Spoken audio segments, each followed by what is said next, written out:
বিসমিল্লাহির রহমানির রহিম। সুপ্রিয় শিক্ষার্থীবৃন্দ, আমরা গতদিন যেভাবে আলোচনা করছিলাম যে আমরা আজকে কিছুটা অংশ তোমাদের 2022-তে যে পরীক্ষা হবে সেই পরীক্ষায় তোমাদের যে ফার্স্ট পার্ট সোশিওলজি সেটায় কিভাবে তোমরা প্রিপারেশন নিবে সেই বিষয়ে আমরা গতদিন আলোচনা করেছিলাম। গতদিন প্রায় আমরা 4টি চ্যাপ্টার আলোচনা করেছিলাম।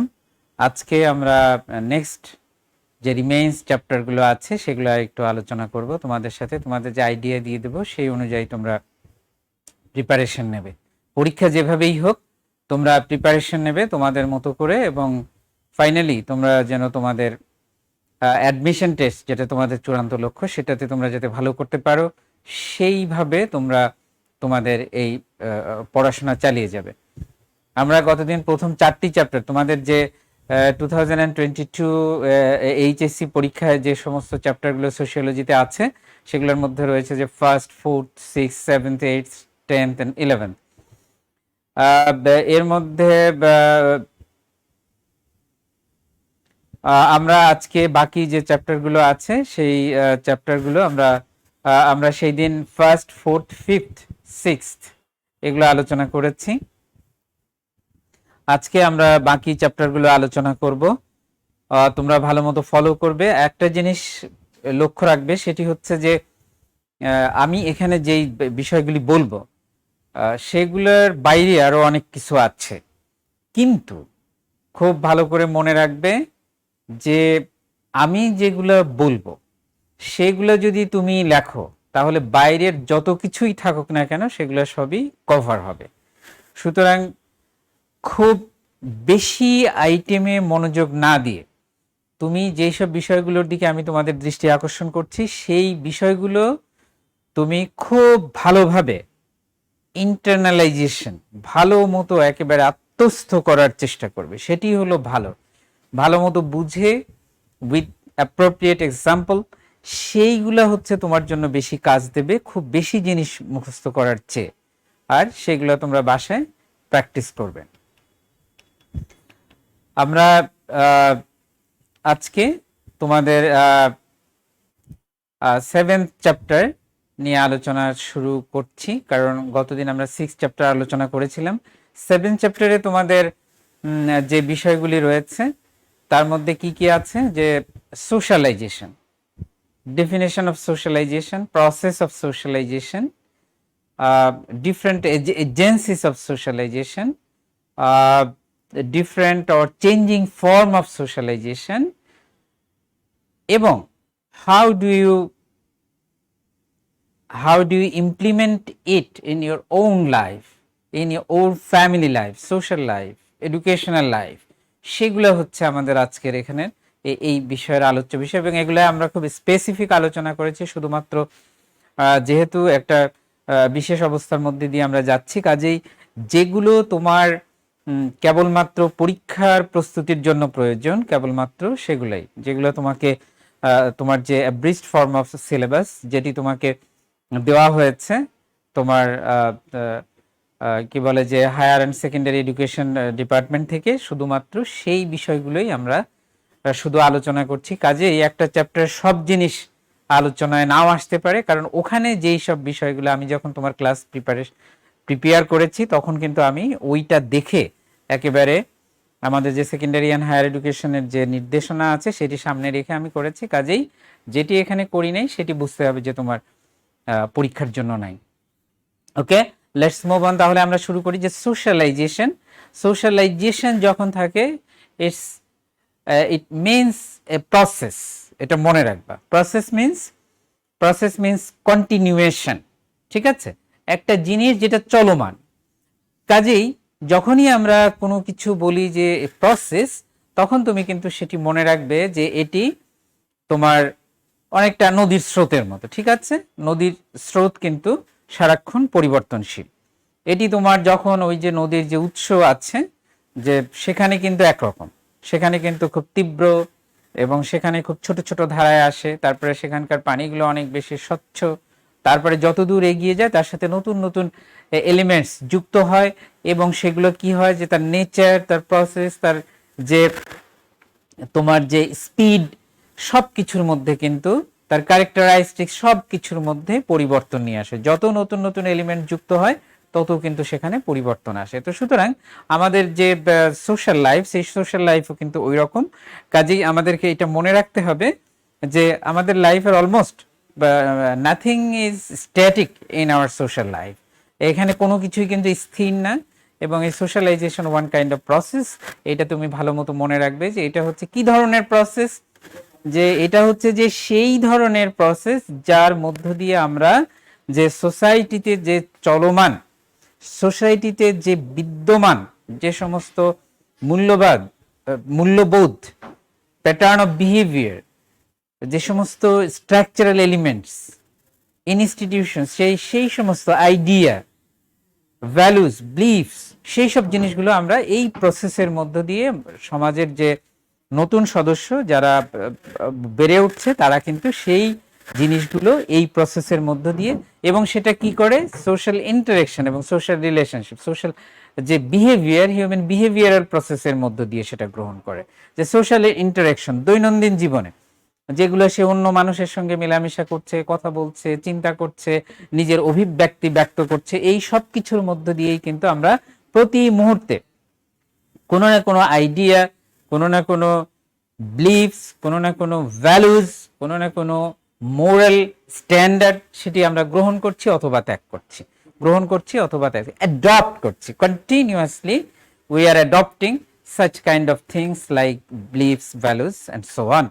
তো সুতরাং তোমাকে এটা মনে রাখতে হবে যে তাহলে আমরা সোশ্যালাইজেশন বলতে এটা কিভাবে এটাকে ডিফাইন করব এভাবে যে যেই প্রক্রিয়ার মধ্যে যেটা অনিশ্চিত, যেটা কিন্তু একেবারে নন এন্ডিং প্রসেস, যেই প্রক্রিয়ার মধ্য দিয়ে মানব সন্তানরা সমাজের যে প্রচলিত রীতিনীতি, মূল্যবোধগুলো গ্রহণ করে এবং অভ্যস্ত হয়, আচরণ রীতিকে গ্রহণ করে অভ্যস্ত হয়, সেটির নামই হচ্ছে সোশ্যালাইজেশন। এর মধ্য দিয়ে আমরা কি, ওখানে তোমরা আমি একটু তোমার যে স্লাইডগুলো এখানে করেছি সেখানে তোমরা দেখতে পাচ্ছ যে কিছু কিছু এক্সাম্পল আমরা উল্লেখ করেছি যে আমরা ভ্যালুসগুলো গ্রহণ করি, তাই না? তুমি যে তো সুতরাং এক্সাম্পলগুলো খুব ভালো মতো মনে রাখবে যে তুমি তুমি এটা আমরা এখন দেখি যে অনেক শিশুদের মধ্যে অনেক চমৎকার সেন্সিটিভিটি চলে আসছে, যে 3-4 বছরের শিশুরা, যে যখন সে বাসায় তোমার এই কি যে গেস্ট আসছে, তোমার এরকম আমি একটা বাসায় আছি যে তোমার একটা বাচ্চা দেখলাম যে সে তোমার এই কোনো কারণে সে তোমার কষ্ট পেয়েছে, সে কাঁদতে গিয়ে আবার থেমে গেল। তো আমি বলছি তোমার কি কষ্ট হচ্ছে? তো বলছে যে হ্যাঁ হ্যাঁ। কেন? যে এরকম আমার খুব কান্না পাচ্ছে। তো তুমি কাঁদছো না কেন? যে না, যে বাসায় গেস্ট থাকলে মেহমানদের সামনে কাঁদতে হয় না। সো এই যে এইটা কিন্তু সে কোথার থেকে সে কি করেছে তাহলে, যে তোমার আমাদের যে এক্সপ্রেসিভ বিহেভিয়ার এবং সেটা যে সোশ্যাল বিহেভিয়ার, যে সেটি কিন্তু তাকে কি এরকম কোনো লেসন দিয়ে, কোনো তোমার এরকম ক্লাস নিয়ে কেউ শিখিয়ে দিয়েছে? নো। সে তাহলে এটা কোথা থেকে সে পেয়েছে? তার ফ্যামিলি মেম্বার্সের থেকে পেয়েছে। যে something you can express in front of outsiders or something you cannot express in front of outsiders. যারা তোমার ফ্যামিলি মেম্বার নয় তাদের সঙ্গে তুমি একরকম আচরণ করতে হয়, আর তুমি এমন অনেক কিছু আছে যেটা তোমার যারা ফ্যামিলি মেম্বার নয় তাদের সামনে তুমি করতে পারো না, করো না। This is one kind of যে তোমার কি বলে যে ভ্যালু স্ট্যান্ডার্ড, তাই না? যে তোমার এক ধরনের যে স্ট্যান্ডার্ড তোমার মধ্যে তৈরি হচ্ছে, যে কিছু জিনিস করা যায়, কিছু জিনিস করা যায় না, এবং কোনো জায়গায় কিছু জিনিস করা যায়, কোনো জায়গায়, দোজ কাইন্ড অফ থিংস এর ভ্যালুস, মোরালিটি। তো এইটা যেই প্রক্রিয়া, এটা ধীরে ধীরে, এবং এটা হচ্ছে one kind of natural learning process. এটা একটু তোমরা মনে রাখবে যে এটা one kind of natural learning process, এবং এটি হচ্ছে সবচেয়ে অ্যাপ্রোপ্রিয়েট এন্ড সবচেয়ে ইফেক্টিভ লার্নিং সিস্টেম। যে এইটা আমরা যে বই পুস্তক মুখস্থ করে যা কিছু শিখি সেগুলোর অনেক কিছুই আমরা প্রায় সব কিছুই ভুলে যাই, কিন্তু এইভাবে এই যে দৈনন্দিন জীবন, প্রতিদিন আচরণের মধ্য দিয়ে, এই যে আমরা এটাকে এখন আমরা অনেক ধরনের টার্মের জন্য ব্যবহার করি, কি যে গ্রুপ লার্নিং, তোমার এই যে কি বলে যে তোমার অ্যাক্টিভ লার্নিং, মানে হচ্ছে যে তুমি কাজ করার মধ্য দিয়ে, লার্নিং বাই ডুইং, যে কিছু করার মধ্য দিয়ে শেখা, এই শেখাটাই হয় সবচেয়ে বেশি তোমার এখন। এমনকি এখন যে সমস্ত একাডেমিক লার্নিং আছে, ইনস্টিটিউশনাল লার্নিং আছে, সেখানেও এখন বলা হচ্ছে যে তোমার এই যে শুধুমাত্র যে পড়া মুখস্থ করা এবং লেখা এইসবের পরিবর্তে বরং এই ছাত্রছাত্রীরা জন্য এইভাবে এই যে লার্নিং বাই ডুইং আমরা ফ্যামিলিতে যেভাবে করি, যেভাবে আমরা বাবা মার আচরণ বা আমাদের ফ্যামিলি ভ্যালুসগুলো আমরা যেভাবে ইনহেরিট করি, যেভাবে সেগুলোকে আমরা গ্রহণ করি, সেগুলো যেভাবে আমাদের নিজেদের মধ্যে একেবারে আমরা অ্যাসিমিলেট করি, ঠিক আছে, যে একেবারে ইন্টারনালাইজ করে ফেলি। ওখানে কেউ কোনোদিন তো ওইভাবে বলে দেয় না যে এই জিনিসগুলো তুমি মুখস্থ করো এটা সেটা। তো this kind of things are called socialization, a process of learning, okay, a learning process, but natural learning process, social learning process, okay. এইটা আমাদেরকে মনে রাখতে হবে যে তাহলে এটি হচ্ছে যে মূলত এর মধ্য দিয়ে কি হয় যে তাহলে তোমার ট্রান্সফার অফ ভ্যালুস, যে ভ্যালুস গুলো তোমার এর মধ্য দিয়ে ট্রান্সফার হয় কি generation to generation, one generation to another generation, existing generation to coming generation.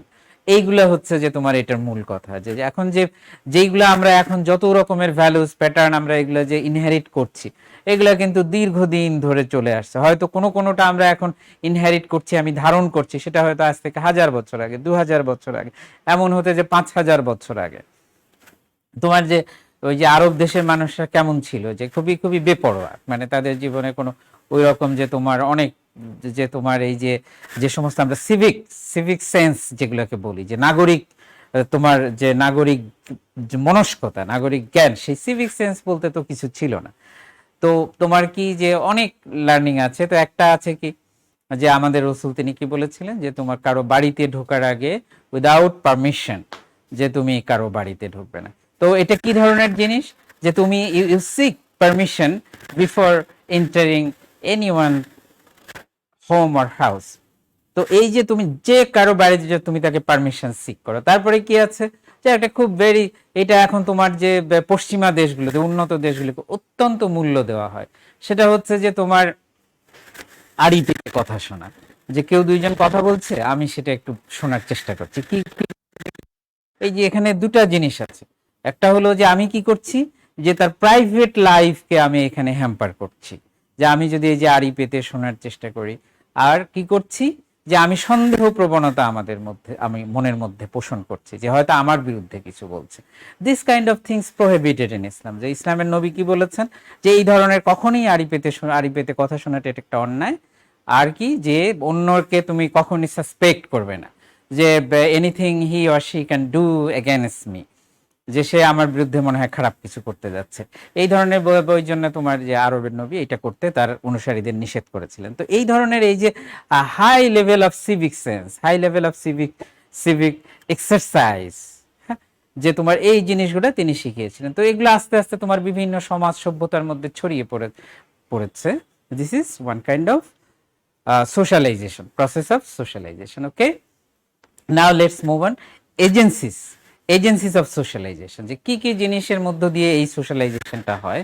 Agencies গুলো আমাদের এই মেজর যে সোশ্যাল ইনস্টিটিউশন, এই ইনস্টিটিউশনগুলোই প্রধানত আমাদের এই সোশ্যাল এজেন্সিস অফ সোশ্যালাইজেশন। তাহলে সেগুলো কি কি আছে, সবচেয়ে আমি দেখো যে তোমাদের যে স্লাইড আমি তৈরি করেছি ওখানে দুটা আমি অন্তত দেখিয়েছি লাল কালিতে লেখা আছে, আর একটা আছে সবুজ কালি দিয়ে লেখা। এই লাল কালি দেখা হাইলি ইম্পর্টেন্ট, যে এইগুলা হচ্ছে যে তোমার একেবারে সোশ্যালাইজেশনের একেবারে অবিভাজ্য অংশ, একেবারে প্রাইমারি অংশ, যে এইটা বাদ দিয়ে কিছু হতেই পারে না।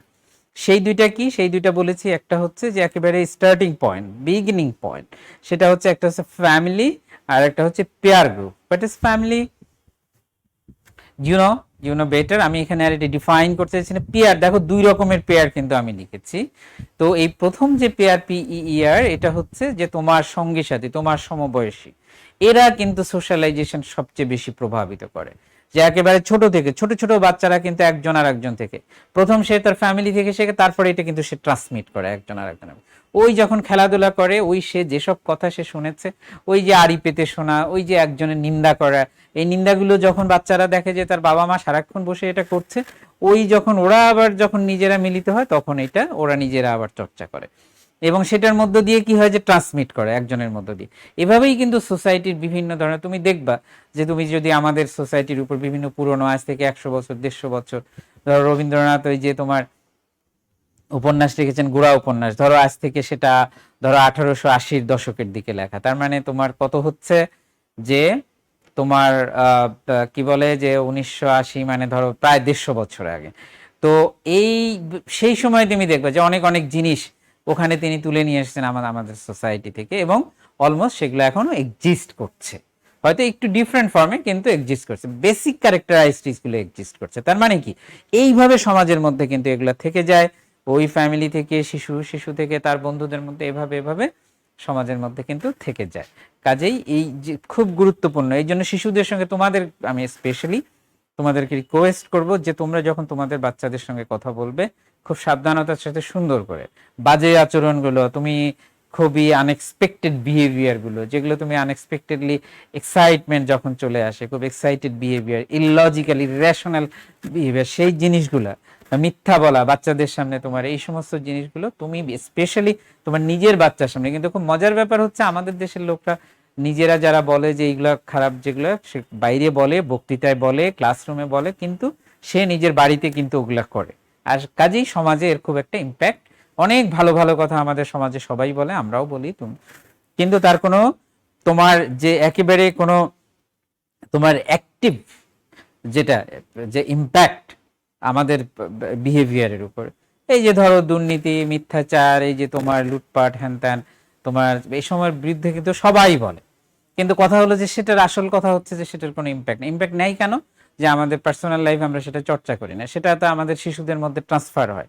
যে এটা এক ধরনের, এটাকে কি বলে যে হিপোক্রেসি, যে আমরা বলি একটা, করি অন্যরকম বাস্তবে। এই হিপোক্রেসি বা মুনাফেকি, যেটা এই মুনাফেকি জিনিসগুলো আমাদের আচরণের মধ্যে ঢুকে যায় কিভাবে?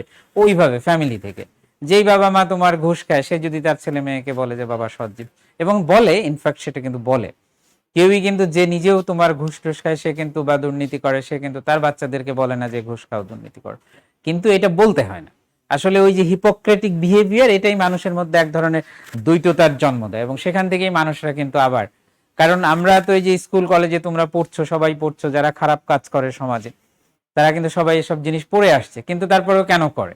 যে ওই যে সে ওটা কিন্তু কোনো না কোনো ভাবে ওই যে ন্যাচারালাইজ হয়ে গেছে তার মধ্যে, ফলে এটার কোনো তোমার পজিটিভ ইম্প্যাক্ট আমরা সোসাইটির উপর পাচ্ছি না। সেটা হচ্ছে যে ওই কারণে কিন্তু, যে কাজে এই জন্য আমি তোমাদেরকে রিকোয়েস্ট করব যে তোমরা তোমাদের বাচ্চাদের সামনে, বিয়ে তোমার নিজের বাচ্চা না হোক, অন্য বাচ্চাদের, সমাজের যেসব কোনো সময় বাচ্চাদের সঙ্গে নিষ্ঠুর আচরণ করবে। রাস্তাঘাটে আমরা অনেক সময় দেখি যে খুবই তোমার নিষ্ঠুর ভাবে একটা বাচ্চাকে মারছে, হয়তো সেটা বাবা মা হতে পারে, অন্য কেউ হতে পারে, কিন্তু এগুলা করা, এগুলা অনেক অনেক বড় বড় থিওরি আছে। তোমরা যদি ফিউচারে কেউ সোশিওলজি, সাইকোলজির মতো সাবজেক্টগুলো পড়ো, এগুলো নিয়ে অনেক ধরনের তোমার আলোচনা আছে, তোমরা জানতে পারবে যে এই যে সমস্ত শাসকরা স্বৈরাচারী হয়ে পড়ে, খুব নিষ্ঠুর আচরণ করে জনগণের সঙ্গে শাসক হওয়ার পরে, দেখা গেছে যে ওইসব শাসকরা মেইনলি দুটা কারণ। এক হলো যে তার শৈশবে সে তোমার এই নির্যাতনের শিকার হয়েছিল, কোনো না কোনো ভাবে বঞ্চনার শিকার হয়েছিল, এইটার প্রতিফলন ঘটে তার ফিউচার বিহেভিয়ারের ক্ষেত্রে। তো সুতরাং এটা খুব ভালো করে মনে রাখবে, কখনোই কোনো শিশুর সঙ্গে, সে হোক যেই হোক, হতদরিদ্র, রাস্তার তোমার বা তোমার চালচুলো কোনো ঠিকানাবিহীন যেই হোক, যে ধরনের বাচ্চাই হোক, কারোর সঙ্গে কখনো নিষ্ঠুর আচরণ করবে না, কোনো বাচ্চার সাথে না, সেটা তোমার ঘরের বাচ্চা হোক, বাইরের বাচ্চা হোক, যে কোনো ধরনের। এগুলোর কিন্তু ইম্প্যাক্ট স্থায়ী, একেবারে পার্মানেন্ট তোমার ইনফ্লুয়েন্স তার ক্যারেক্টারাইস্টিক্স এর উপর থেকে যায়। এইসব বাচ্চারা প্রতিশোধ পরায়ণ হয়ে পড়ে। অনেক সময় আমরা দেখি না যে অনেক তোমার এই যে এখন দেখা যাচ্ছে যে তোমার জুভেনিয়াল ডিলিনকুয়েন্সি, যে অনেক সময় যে অনেক কিশোর 15, 16, 12, 14 বছর বয়স কিন্তু অনেক নিষ্ঠুর আচরণ করছে, এগুলা বেশিরভাগ খোঁজ নিলে দেখা যায় যে ওইসব বাচ্চাদের সঙ্গে যারাই হোক, সোসাইটির লোকরা অথবা তার পরিবারের লোকরা অথবা অন্য কেউ অনেক নিষ্ঠুর আচরণ করেছে, সে অনেক নিষ্ঠুর অভিজ্ঞতার মধ্যে দিয়েছে, ফলে যে হিউম্যান ফিলিং গুলো তার মধ্যে কি হয়নি, রেশনালাইজ হয়নি, বিকজ অফ দিস, যে সে এটা হয়েছে। সুতরাং আমরা সমাজের অনেক বড় বড় সমস্যার পিছনে আমরা মনে করি যে এই ফল্টি সোশ্যালাইজেশন, এই সামাজিকীকরণের ত্রুটিটা এর পিছনে একটা। ওকে, তো লেটস মুভ অন। আমরা এখানে তাহলে আলোচনা করলাম যে কি কি তাহলে মানুষের সোশ্যালাইজেশন প্রসেসের উপর কিসের কিসের প্রভাব আছে, এই কয়টা মনে রাখবা। এর যে কোনো একটা তোমার হয়তো পরীক্ষা বা তোমার ওই যে অ্যাসাইনমেন্ট এগুলোর মধ্যে থাকতে পারে, তো তুমি ওইটাকে যদি স্পেসিফিক কোনো একটা বলে সেটাকে আলোচনা করবে, মানে সেটাকে যদি তোমার মিন করে বা সেটাকে যদি তোমার কোনো হিন্স থাকে, তোমার ওই যে কি বলে যে তোমার যে উদ্দীপক তৈরি করে তার মধ্যে, তাহলে সেটা নিয়ে আলোচনা করবে। আর যদি সাধারণভাবে থাকে শুধু সোশ্যালাইজেশন প্রসেসের উপর, তাহলে সব তুমি চেষ্টা করবে যে বেশিগুলোর উপরে আলোচনাটা কেন্দ্রকে ঘুরিয়ে দিতে। তো তাহলে আমরা কি family, peer group, educational institution, religious practices, mass media, তোমার এই যে মিডিয়া, নানা ধরনের মিডিয়ার কিন্তু প্রভাব আছে। মিডিয়া যে বিজ্ঞাপন দেখে, অনেক শিশু দেখবা যে ওই বিজ্ঞাপনের মতো আচরণ করার চেষ্টা করে, বিজ্ঞাপনের চরিত্রের মতো করে পোশাক পরার চেষ্টা করে, বিজ্ঞাপন চরিত্রের মতো করে তোমার চুল কাটে, এই সমস্ত কথা বলার চেষ্টা করে। এই সবই হলো সোশ্যালাইজেশন, ঠিক আছে।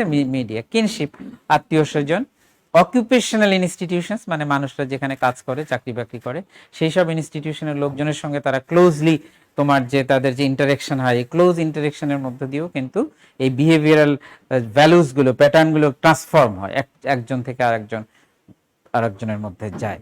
এখানে তোমরা তোমাদের যে এডুকেশনাল ইনস্টিটিউশনের কিন্তু একটা বিশাল প্রভাব আছে মানুষের পার্সোনালিটি, মানুষের প্যাটার্ন অফ বিহেভিয়ার, মানুষের ভ্যালু সিস্টেম। এখন তোমরা যে এই তোমরা কিন্তু যারা কলেজে আসার পরে যেটা হওয়ার কথা ছিল সেটা থেকে তোমরা কিন্তু বঞ্চিত হচ্ছ আনএক্সপেক্টেড সিচুয়েশনের জন্য।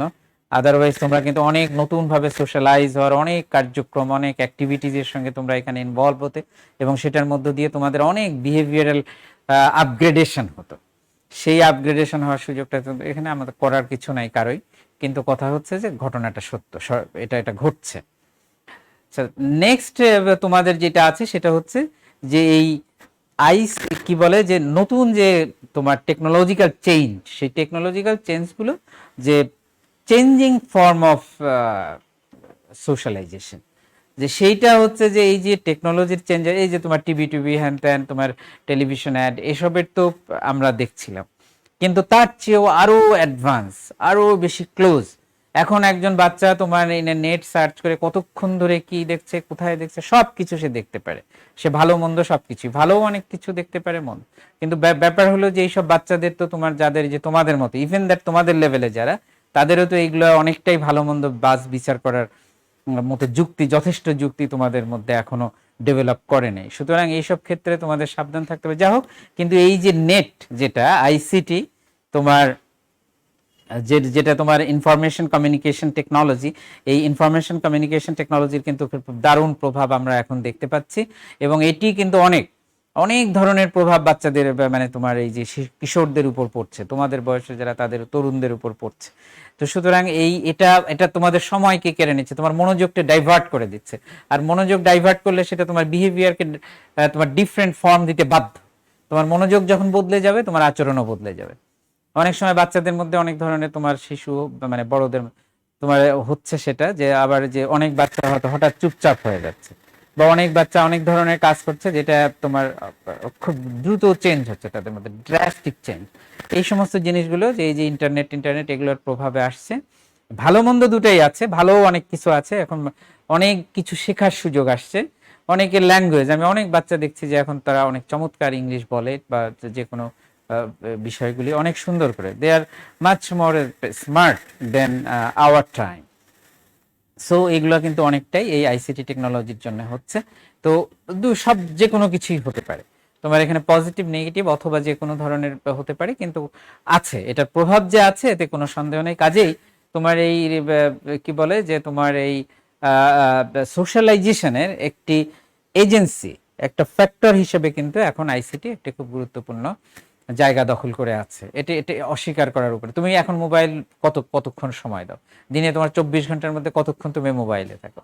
এটা তোমার তোমার কি তোমার তোমার মেন্টাল অ্যাক্টিভিটিস, তোমার ফিজিক্যাল অ্যাক্টিভিটিস কে প্রভাবিত করছে। তুমি যদি 5 ঘন্টা, 7 ঘন্টা, 10 ঘন্টা মোবাইল দেখো, তোমার চোখকে এটা প্রভাবিত, তোমার মনকে প্রভাবিত করে, তুমি আইসোলেটেড হয়ে যেতে পারো, তুমি মানুষের সঙ্গে মেলামেশার তোমার আগ্রহ হারিয়ে ফেলতে পারো। So all kind of things. তো এগুলো হচ্ছে যে তোমার এই কি বলে যে আইসিটি। এখন তোমার ডেইলি লাইফের উপর আমাদের সোশ্যালাইজেশন, এখানে তোমার রেকমেন্ডেশন চাইতে পারে যে তোমার এখন এই যে কিশোর অপরাধ বা এই যে ডেভিয়েশনাল বিহেভিয়ার, নানা ধরনের তোমার এই যে বাচ্চাদের মধ্যে তোমার ভিন্ন ধরনের যেসব আচরণ, অনাকাঙ্ক্ষিত আচরণ, সেগুলোর জন্য তোমার যে তোমাকে যদি বলে যে এখানে সোশ্যালাইজেশনের প্রভাব বা কোনো একটা বিশেষ ধরনের সোশ্যালাইজেশনের যেসব এজেন্সি আছে তার প্রভাব, সেটি তুমি আলোচনা করবে। আমরা অনেক সময় দেখতে পাই কি যে ডেইলি লাইফ কি, যে কোনো মানুষ খুব বেশি ইন্ট্রোভার্ট মানে কি অন্তর্মুখে, কারোর সঙ্গে মিশতে চায় না, কথা বলতে চায় না, আবার এক্সট্রোভার্ট, যে খুব কথা বলে, সে সবকিছু সবার উপর ইম্পোজ করতে চায়, সে যা বলে আরেকজনের উপর চাপিয়ে দিতে চায়, সে যা বুঝে মনে করে যে আমি যে সব ঠিক, এটাই ঠিক, অন্যরা কেউ কিছু বোঝে না, বা শুধু আমিই কথা বলবো, অন্যরা যেন না বলে। This is call extrovert. Vocal মানে যে সে খুব খালি কথা বলতে চায়, নিজেকে প্রকাশ করতে চায়, নানা ধরনের পার্সোনালিটি, সে বিহেভিয়ারাল প্যাটার্ন, এগুলো সব তৈরি হয় কিন্তু তার সোশ্যালাইজেশন প্রসেসের মধ্যে দিয়ে। কাজেই বাচ্চাদের বড় হওয়ার এই সময়টাতে তোমার খুব ইম্পর্টেন্ট যে এইগুলো লক্ষ্য করতে হবে, যে এখন তোমাদের 9th চ্যাপ্টার হচ্ছে যে তোমার সোশ্যাল স্ট্রাটিফিকেশন, যেটা তোমার তো তোমাদের সিলেবাসে আছে তোমার পরীক্ষার জন্য। সোশ্যাল স্ট্রাটিফিকেশন বিষয়টি কি, এটি তোমরা ভালো করে মনে রাখার চেষ্টা করবে। যে স্ট্রাটিফিকেশন, স্ট্রেটা, স্ট্রেটা মানে কি, যে ধাপে ধাপে, ঠিক আছে।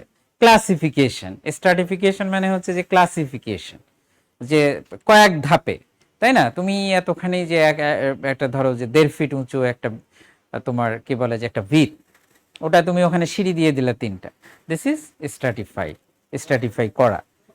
তো সুতরাং তোমার এই সোসাইটিতে যত লোকজন, একটা সোসাইটিতে যত লোকজন আছে মানুষরা, তাদেরকে বিভিন্ন ক্যাটাগরিতে কয়েকটি ভাগে ভাগ করা, এটিকেই বলে স্ট্রাটিফিকেশন। এখন কিসের ভিত্তিতে এই ভাগটা করা হয়? ওই একই আলোচনায় তোমার স্ট্রাটিফিকেশনের সাথে ইনইকুয়ালিটি আছে। এখন জেনারেলি যখন আমরা স্ট্রাটিফিকেশন বলি, বিভিন্ন ভিত্তিতে কিছু মানদণ্ডের উপর ভিত্তি করে উঁচু নিচু ভাগ করা, এটি হচ্ছে স্ট্রাটিফিকেশন। সমাজের মানুষদেরকে কিছু মানদণ্ডের উপর ভিত্তি করে উঁচু নিচু ভাগ করা, এটি হচ্ছে স্ট্রাটিফিকেশন।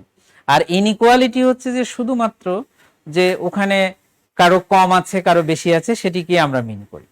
সমাজের যে সুবিধাগুলো আছে, এই সুবিধাগুলো কিছু লোক বেশি ভোগ করছে, কিছু লোক কম ভোগ করছে।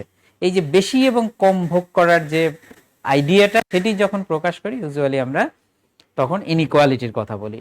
আর যখন আমরা সাধারণভাবে সমাজকে বিভিন্ন স্তরে ভাগ করি, সেটিকে আমরা বলি স্ট্রাটিফিকেশন। মূলত দুটি আইডিয়া খুব কাছাকাছি। এখন তোমাদের যেটা আছে সেটি হচ্ছে যে স্ট্রাটিফিকেশন টাইপস। সমাজবিজ্ঞান পড়ার সময় আমরা 4 ধরনের এই টাইপস এর কথা বলি, 4টা ধরনের কথা আমরা বলি, যে বিভিন্ন সময় ছিল historically and now this time. যে সেটা কি ধরনের আছে, যে একটা হচ্ছে যে তোমার একেবারে অনেক আগের সমাজে তোমার যে দাস সমাজ যেটাকে বলে, সেখানে ছিল কি, যে স্ট্রাটিফিকেশনটা কি রকম ছিল, 2 রকম, শুধুমাত্র 2টি স্ট্রেটা ছিল সেখানে, ঠিক আছে। যে সে একটি হচ্ছে কি, যে দাস মালিক, আর একটা হচ্ছে যে দাসেরা, সমাজের বেশিরভাগ মানুষ। অ্যারিস্টটল যখন ছিলেন তখন তোমার সমাজে কি, যে তোমার 70% লোকরা ছিল দাস অ্যারিস্টটলের দেশে, আর মাত্র এই যে 25-30% মানুষ ছিল তারা হচ্ছে যে সাধারণ নাগরিক। সাধারণ বলতে নাগরিক আর কি, তারা কিন্তু দাসদের সিটিজেনশিপই স্বীকার করতো না। তো যা হোক, তো সেটি হচ্ছে যে তোমার দাস সমাজ, যে বেশিরভাগ মানুষ ছিল দাস আর অল্প মানুষ ছিল দাস মালিক, সেটি হচ্ছে স্লাভারি, দাস সমাজ। তারপরে আমরা আরেকটা বলি যে স্টেট বা ফিউডাল সোসাইটি। ফিউডাল সোসাইটির যে স্ট্রাটিফিকেশন, সেটিকে বলে স্টেট সিস্টেম।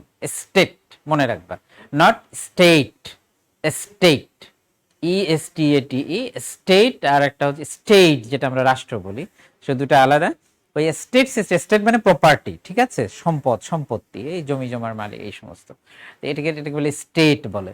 তো এই যে স্টেট, এই স্টেট হচ্ছে ফিউডালিজমের যে সময়টা ইউরোপে, ওই সময়টাতে ছিল। সেখানে সমাজের 3টা স্তর ছিল, মনে রাখবে, সমাজের স্তর ছিল 3টা। সেই 3টা কি কি, একটি হচ্ছে যে যেটা মানে তোমার অভিজাত সম্প্রদায়, অ্যারিস্টোক্রেসি, ঠিক আছে। আর একটা হচ্ছে যে ক্লার্জি। ক্লার্জি মানে হচ্ছে ধর্মীয় নেতৃত্ব, ঠিক আছে, ধর্মীয় নেতারা বিভিন্ন ধরনের। ওইখানে এটা বুঝতে পারবে না, বাংলাদেশ দিয়ে তুমি এটা বোঝা যাবে না। তুমি মনে করো না যে বাংলাদেশের মৌলানা মৌলবীরা যেরকম সেরকম, নট লাইক দ্যাট, একদম এটার সাথে কোনো মিল নাই। ওদের মানে তাদের অনেক প্রপার্টি ছিল, ক্ষমতা ছিল, তারা রাষ্ট্রকে নিয়ন্ত্রণ করত। তো সুতরাং সেটা ভিন্ন ব্যবস্থা। বাট গির্জার যারা পুরোহিত, তারাই সেটা, কিন্তু আমাদের দেশের মতো না, এটা মনে রাখতে হবে। আর এগুলো আরো অনেক বেশি পড়লে তোমরা জানতে পারবে যে আমাদের দেশের থেকে ওদের পার্থক্য কি ছিল। তো এটা মূলত ইউরোপের ক্ষেত্রে প্রযোজ্য, যে ক্লার্জি, ধর্মীয় নেতৃত্ব। থার্ড হচ্ছে জেনারেল পিপল, অর্ডিনারি পিপল। তাদের ভাষায় তাদের দেশে এটাকে বলতো সার্ফ, মানে কৃষক, সোজা কথা, যে কৃষক। এই কৃষকরা আসলে কিন্তু প্রকৃত জমির মালিক ছিল না, জমির মালিক ছিল হচ্ছে তোমার রাজা, ওই যে তোমার লর্ড, যেটা যেটা যাদের কথা বললাম, অভিজাত শ্রেণী, জমিদাররা, তারা ছিল জমির মালিক। আর কৃষকরা শুধু তাদের জমিতে চাষ করে ফসলের একটা অংশ তারা পেত, আর একটা অংশ তারা ওই অভিজাত শ্রেণীর লর্ডদেরকে দিয়ে দিত আর কি, ফিউডাল লর্ড যারা ছিল তাদেরকে দিয়ে দিত। তো আর সাধারণ মানুষ, এই সাধারণ মানুষ ছিল বেশি, আর ওই দুটি ছিল অভিজাত, যে একটা হচ্ছে ক্লার্জি আর একটা হচ্ছে তোমার এই যে ফিউডাল লর্ড যারা, ঠিক আছে, এই দুইটা শ্রেণী। তো এই তিন, তাহলে একটা হলো স্লাভারি, স্লাভারিতে সমাজের শ্রেণী ছিল কয়টা, স্টেটা ছিল দুটা। আর ফিউডাল সোসাইটিতে স্টেট ব্যবস্থা, যেটা স্টেট সিস্টেম, স্টেট সিস্টেমের সমাজে ছিল তোমার তিনটা শ্রেণী, ক্লার্জি, তোমার কি বলে ফিউডাল লর্ডস, আর হচ্ছে সার্ফ কৃষক, অভিজাত শ্রেণী, ধর্মীয় নেতৃত্ব, আর হচ্ছে সাধারণ কৃষক। আর একটা হচ্ছে যেটা হচ্ছে যে only fit for Indian society, এটি শুধুমাত্র ইন্ডিয়ান সোসাইটির ক্ষেত্রে প্রযোজ্য, সেটি হলো যে কাস্ট সিস্টেম, যেটাকে বলে আমাদের দেশে বলে বর্ণ প্রথা বা চতুর্বর্ণ প্রথা যেটাকে বলে। সেটি হচ্ছে কি, যে সমাজকে ধর্মীয় এবং জন্মগত পরিচয় এই দুইয়ের ভিত্তিতে, তাহলে তোমার যেটা বললাম সেটা হচ্ছে যে তোমার দাস ব্যবস্থা, ওখানে দাস মালিকানার ভিত্তিতে সমাজ বিভক্ত ছিল দুটি শ্রেণীতে, দুটি ভাগে। আর স্টেট সিস্টেমে, ফিউডাল সিস্টেমে সমাজ বিভক্ত ছিল তোমার তিনটি শ্রেণীতে। সে আর হচ্ছে যে তোমার এই যে ইন্ডিয়ান যেটা কাস্ট সিস্টেম, এখানে সমাজে তোমার চারটা শ্রেণী ছিল। চারটা কি কি? একটা হচ্ছে ব্রাহ্মণ, তারপরে হচ্ছে যে তোমার ক্ষত্রিয়, থার্ড ওয়ান হচ্ছে কি বৈশ্য, আর ফোর্থ ওয়ান হচ্ছে কি বলে শূদ্র। তাহলে উপরের দুইটা নিচের দুইটাকে নিয়ন্ত্রণ করতো। উপরের দুইটা কি, যে তোমার যে ব্রাহ্মণ এন্ড ক্ষত্রিয়, ব্রাহ্মণ এন্ড ক্ষত্রিয় এরা এরা এরা হলো যে অভিজাত, এরা নিয়ন্ত্রণ করতো নিচের দুটো বৈশ্য এবং শূদ্র, এদেরকে নিচে। এবং তারা মনে করতো কি, যে এটা তাদের ধর্ম দ্বারা, ওই যে হিন্দু ধর্ম বা ব্রাহ্মণিক রিলিজিয়ান, যেটা ব্রাহ্মণিক রিলিজিয়ান দ্বারা এটা প্রতিষ্ঠিত, তারা ওইটা মনে করতো কি, যে ওই দুই শ্রেণী অর্থাৎ নিচের যে দুইটা বৈশ্য এন্ড শূদ্র, এরা তোমার উপরের যে দুইটা যে তোমার ব্রাহ্মণ এন্ড ক্ষত্রিয়, এদেরকে সেবা করবে, এদের তাদের জীবন এদের জন্যই নির্ধারিত, তাদের এক সমাজকে নিয়ন্ত্রণ করবে, ওদের তেমন কোনো এই বৈশ্য এন্ড শূদ্র এরা সমাজের উপরের দুটি শ্রেণীর জন্য উৎপাদন করবে এবং সেবা করবে, সকল ধরনের উৎপাদন এবং সেবা। সো এটা এটা কি determine by the religious explanation, determine by the inheritance rule, ঠিক আছে, হেরিডিটি রুল, ঠিক আছে, যে ব্রাহ্মণের ছেলে ব্রাহ্মণ, ক্ষত্রিয়ের ছেলে ক্ষত্রিয়। তো এটা নির্ধারিত ছিল তাহলে জন্মসূত্র এবং ধর্মীয় ব্যাখ্যার দ্বারা। এটা হচ্ছে যে Indian system, only fit for India, এটা শুধু ইন্ডিয়াতে চালু ছিল, পৃথিবীর আর কোনো দেশে চালু ছিল। আর লাস্ট ওয়ান যেটা ক্লাস সিস্টেম, এখন যেটা তোমার এই যে শিল্প সমাজ, যেটা এখনকার যে তোমার ইন্ডাস্ট্রিয়াল সোসাইটি আর ক্যাপিটালিস্ট সোসাইটি, এই ইন্ডাস্ট্রিয়াল সোসাইটি আর ক্যাপিটালিস্ট সোসাইটিতে এইটা বিদ্যমান আছে, সেটি হচ্ছে যে তোমার এই কি বলে যে ক্লাস সিস্টেম। এখানে সমাজকে সাধারণত আমরা সে কি পরিমাণ তিনটা জিনিসের ভিত্তিতে মনে রাখবে, এইগুলো জেনে আমি আগেই বলেছি যে নোট ডাউন করে রাখবে। এখানে সমাজকে তিনটা ভিত্তিতে ভাগ করা হয়, তিনটা জিনিস কি কি? এক হচ্ছে প্রপার্টি, তার কি পরিমাণ সম্পদ সম্পত্তি অর্থবিত্ত তার আছে। দুই হচ্ছে পাওয়ার, কি পরিমাণ ক্ষমতা সে ভোগ করে। তিন হচ্ছে প্রেস্টিজ অর স্ট্যাটাস, ঠিক আছে, সমাজে কি পরিমাণ সম্মান মর্যাদা সে পায়। এই তিনটা জিনিসের ভিত্তিতে তিন ভাগে ভাগ করা হয় সমাজকে। উপরের দিকে যারা, তারা হচ্ছে টপ ক্লাস, হায়ার ক্লাস, ঠিক আছে, মাঝের দিকে যারা তারা মিডিল ক্লাস, নিচের দিকে যারা লোয়ার ক্লাস আর লেবারার ক্লাস। সাধারণত বিভিন্ন ধরনের শ্রমজীবী কাজ যারা করে তাদেরকে এই শ্রেণীতে ভাগ করা হয়। আর খুব উপরে না, আবার এই শ্রমজীবী কাজও করে না, দৈহিক শ্রম দিয়ে কাজ করে না, এই ধরনের সব লোকজনকে বলা হয় মিডল ক্লাস। এটা হচ্ছে ইন্ডাস্ট্রিয়াল সোসাইটি। তাহলে চার ধরনের আমরা পেলাম, একটা স্লাভারি দাস সমাজ, আর একটা হচ্ছে ফিউডাল সোসাইটিতে তিনটা শ্রেণী, আর একটা হচ্ছে ভারতীয় ইন্ডিয়ান কাস্ট সিস্টেম, সেখানে চারটা শ্রেণী, আর হচ্ছে যে তোমার এই মডার্ন ইন্ডাস্ট্রিয়াল সোসাইটি, সেখানে হচ্ছে এভাবে সমাজকে স্তর বিন্যাসে সমাজ বিভক্ত থাকে, কিছু মানুষ এই এক এক স্তর হিসাবে পরিচিতি পায়। Okay, then let's move on gender difference, ঠিক আছে, জেন্ডার স্ট্রাটিফিকেশন। এখন তোমরা জেনারেলি সমাজে এটা অনেক এখন কমেছে, কিন্তু আগে মানুষদেরকে ভাগ করা হতো কিভাবে? আমরা আগেই বলেছি স্ট্রাটিফিকেশন মানেই হচ্ছে যে সমাজকে বিভিন্নভাবে ভাগ করা, সে কি পরিমাণ সম্পদ ক্ষমতা ভোগ করে তার ভিত্তিতে। তো এই যে সম্পদ ক্ষমতা ভোগ করার ভিত্তিতে ভাগ করলে নারী পুরুষ এই যে পরিচিতিটা, এই পরিচিতিটাকেই বলে জেন্ডার, ঠিক আছে। এই জেন্ডারকে নির্ণয় করা হয় কি রোল এক্সপেকটেশন দিয়ে, অর্থাৎ কে ব্যক্তি, নারী কি করবে পুরুষ কি করবে, এই যে সে কি করবে তার কাছে সমাজের লোকরা আশা করে, এইটার নাম হচ্ছে যে ওকে, নারী তাহলে ঘরে থাকবে, পুরুষ বাইরে কাজ করবে। এই যে রোল এক্সপেকটেশন, সে কি কাজ করবে এর উপর ভিত্তি করে নারী পুরুষকে ভাগ করা হয়। এবং ইউজুয়ালি সাধারণভাবে আমরা যেটা দেখতে পাই যে এই সমাজে নারী ক্ষমতা এবং সম্পদ কম ভোগ করে, পুরুষরা বেশি করে। তো সুতরাং এই যে পুরুষরা বেশি করে, নারীরা কম করে, এবং সেটা কিসের জন্য? তার এই নারী বা পুরুষ পরিচয়ের কারণে। সেজন্য এটাকে আমরা বলি জেন্ডার, এবং এটাকে বলে এই যে পার্থক্য বা কম বেশি করা। কেউ তাহলে সাধারণত এর দ্বারা যে কম পাচ্ছে সেটা নারীরা। This is gender discrimination. এখন এই জেন্ডার ডিসক্রিমিনেশন অর্থাৎ জেন্ডারের উপর ভিত্তি করে নারীদেরকে সমাজে, এখন তোমাকে যদি বলা হয় যে সে ঘরে থাকবে, তাহলে তুমি তো রাজনীতি করতে পারছো না। তোমাকে যদি বলা হয় যে তুমি তো যুদ্ধে যেতে পারছো না, আর যুদ্ধে না গেলে তুমি তো আর্মি অফিসার হতে পারবে না। তো তুমি এই ধরনের এই যে রোল, তার কাজ কি, সেই কাজটাকে যখন আলাদা করে দেওয়া হয়, যে ঠিক আছে তো নারীরা রান্না করবে আর পুরুষরা তোমার মাঠে কাজ করবে, অথবা তোমার এই যখন নারী এবং পুরুষের এই রোলটাকে, তার ভূমিকাকে সমাজে ভাগ করে দেওয়া, এটার নামই হচ্ছে জেন্ডার আইডেন্টিটি। আর জেন্ডার আইডেন্টিটি থেকে জেন্ডার ডিসক্রিমিনেশন আসে। তো এই জেন্ডার ডিসক্রিমিনেশন কিভাবে আসে এবং এভাবে এটাকে কিভাবে সমাজ থেকে দূর করা যায়, এইটা নিয়ে অনেক ধরনের তত্ত্ব আছে। সেটিকে বলে ফেমিনিজম, ফেমিনিস্ট থিওরি। মনে রাখবে কথাটা, ফেমিনিজম, ফেমিনিস্ট থিওরি, নারীবাদী তত্ত্ব। এখন অনেকভাবে এটা ব্যাখ্যা দিয়েছে, খুব ছোট ছোট করে আমি খালি একটু বলে দিচ্ছি। কেউ বলে কি যে তোমার লিবারেল ফেমিনিজম, কেউ বলে রেডিক্যাল ফেমিনিজম, কেউ বলে কি ইকো ফেমিনিজম, কেউ বলে কি যে অ্যানার্কিস্ট ফেমিনিজম, কেউ বলে পোস্ট মডার্ন ফেমিনিজম। এই ছোট ছোট করে পোস্ট মডার্ন মানে হচ্ছে তারা বলে যে এই জেন্ডার ডিফারেন্সটা ইজ সোশ্যাল রিলেশনশিপ। খুব ভালো করে মনে রাখবে, একটা সামাজিক সম্পর্ক, এবং ইট ইজ অলওয়েজ চেঞ্জিং। এইটা চেঞ্জিং, কাজেই তোমার এই যে এটা সবসময় মানুষরা দাবি দেওয়া আন্দোলনের মধ্য দিয়ে নারীর অধিকার আদায় করে তাদের সমান, তাদের যে ডিউ, সমান আমি বলছি না, আমি বলতে এটা মানে আমি ওটা এড়িয়ে যাচ্ছি, যে ডিউ, তার যেটা প্রাপ্য, সেই প্রাপ্য মর্যাদা এবং অধিকার তাকে আদায় করতে হবে করে নিয়ে, সেই প্রক্রিয়াটা পোস্ট মডার্ন থিওরির কথা হচ্ছে যে এটা চেঞ্জিং, এবং সেই চেঞ্জিং প্রক্রিয়ার মধ্য দিয়েই পার্থক্যটা তৈরি হয়। সুতরাং এটা ওই কাজ করার মধ্য দিয়ে তোমার সেটা আদায় করে নিতে হবে, তাদের রাইটস। লিবারেল ফেমিনিজমের মূল কথা হচ্ছে যে আসলে নারী পুরুষের মধ্যে কোনো পার্থক্য নেই।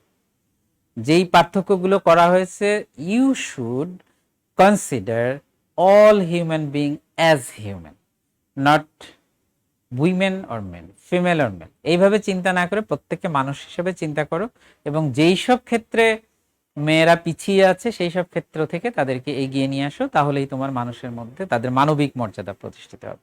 কাজেই নারী এবং পুরুষকে মানুষ হিসেবে চিন্তা করতে হবে। This is the main theme of liberal feminism. এখন হচ্ছে যে রেডিক্যাল ফেমিনিজম যেটা আছে, এটার মূল কথা হচ্ছে যে এই যে নারী পুরুষের মধ্যে যে পার্থক্য, এই পার্থক্যটা শুরু হয় ম্যারিজ এন্ড ফ্যামিলি থেকে, বিয়ের মধ্য দিয়ে এবং পরিবার গঠনের মধ্য দিয়ে। কাজেই এই বিয়ে এবং পরিবার ব্যবস্থাটা যদি সমাজ থেকে তুলে দেওয়া যায়, তাহলে নারী আর পুরুষের মধ্যে কোনো পার্থক্য থাকবে না। এটা হলো তাদের কথা। কাজেই তাদের আন্দোলন হচ্ছে ওইখানে, যে সমাজের প্রতিষ্ঠানগুলো, অর্থাৎ এই যে ফ্যামিলি, ম্যারেজ, স্টেট, এইসব জায়গাতে কাজ করে এইগুলা সমাজ থেকে এইসব এই প্রতিষ্ঠানগুলোকে তুলে দিতে হবে, ইনঅ্যাক্টিভ করে দিতে হবে। তাহলেই তোমার এই নারী পুরুষের যে পার্থক্য সেটি আর সমাজে থাকবে না। আরেকটা আছে হচ্ছে যে তোমার ইকো ফেমিনিজম। ইকো ফেমিনিজমের কথা হলো যে মূল কথা হলো নারীকে এখানে তোমার এই কি বলা হয় যে যে নেচার, আমাদের যে আর্থ, এই আর্থের সঙ্গে তুলনা করা হয়, আমাদের এই পৃথিবীর সঙ্গে তুলনা করা হয়, যে আমাদের যে নেচার, আমাদের এই প্রকৃতির সঙ্গে তুলনা করা হয়। প্রকৃতির সঙ্গে তুলনা করা হয় কিভাবে?